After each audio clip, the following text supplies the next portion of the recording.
Reading from the Big Book. Some of you are thinking, yes, what you tell us is true, but it doesn't fully apply. We admit we have some of these symptoms, but we have not gone to the extremes you fellows did, nor are we likely to, for we understand ourselves so well after what you have told us that such things cannot happen again. We have not lost everything in life through drinking, and we certainly do not intend to. Thanks for the information. This may be true of certain non-alcoholic people who, through drinking foolishly and heavily at the present time, are able to stop or moderate because their brains and bodies have not been damaged as ours were. But the actual or potential alcoholic, with hardly an exception, will be absolutely unable to stop drinking on the basis of self-knowledge. This is a point which we wish to emphasize and re-emphasize to smash home upon our alcoholic readers, as it has been revealed to us out of bitter experience. Let us take another illustration. Fred is a partner at a well-known accounting firm. His income is good. He has a fine home. He is happily married, the father of promising children of college age. He has so attractive a personality that he makes friends with everyone. If ever there was a successful businessman, it is Fred. To all appearance, he is a stable, well-balanced individual. Yet he is an alcoholic. We first saw Fred about a year ago in a hospital where he had gone off to recover from a bad case of jitters. It was his first experience of this kind, and he was much ashamed of it. Far from admitting he was an alcoholic, he told himself he came to the hospital to rest his nerves. The doctors intimated strongly that he might be worse than he realized. For a few days he was depressed about his condition. He made up his mind to quit drinking altogether. It never occurred to him that perhaps he could not do so, in spite of his character and standing. Fred would not believe himself an alcoholic, much less accept a spiritual remedy for his problem. We told him what we knew about alcoholism. He was interested and conceded that he had some of the symptoms, but he was a long way from admitting that he could do nothing about it himself. He was positive that this humiliating experience, plus the knowledge that he had acquired, would keep him sober for the rest of his life. Self-knowledge would fix it.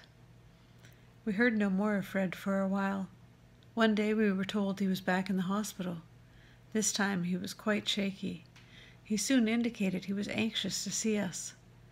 The story he told us is most instructive, for here was a chap absolutely convinced he had to stop drinking, who had no excuse for drinking, who exhibited splendid judgment and determination in all his other concerns, yet was flat on his back nevertheless. Let him tell you about it. I was much impressed with what you fellows said about alcoholism, and I frankly did not believe it would be possible for me to drink again. I rather appreciated your ideas about the subtle insanity which precedes the first drink, but I was confident that it could not happen to me after what I had learned. I reasoned I was not so far advanced as most of you fellows, and I had been usually successful in licking my other personal problems, and that I would therefore be successful where you men had failed. I felt I had every right to be self-confident, that it would only be a matter of exercising my willpower and keeping on guard. In this frame of mind I went about my business, and for a time all was well. I had no trouble refusing drinks, and began to wonder if I had not been making too hard work of a simple matter. One day I went to Washington to present some accounting evidence to a government bureau. I had been out of town before during this particular dry spell, so there was nothing new about that. Physically, I felt fine. Neither did I have any pressing problems or worries. My business came off well. I was pleased, and knew my partners would be too. It was the end of a perfect day. Not a cloud on the horizon. I went to my hotel and leisurely dressed for dinner. As I crossed the threshold of the dining room, the thought came to mind that it would be nice to have a couple of cocktails with dinner. That was all. Nothing more. I ordered a cocktail and my meal. Then I ordered another cocktail. After dinner, I decided to take a walk.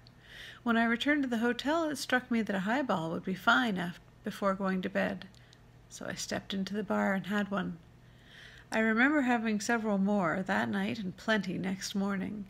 I have a shadowy recollection of being in an airplane bound for New York and finding a friendly taxicab driver at the landing field instead of my wife. The driver escorted me about for several days. I know little of where I went or what I said and did. Then came the hospital, with unbearable mental and physical suffering.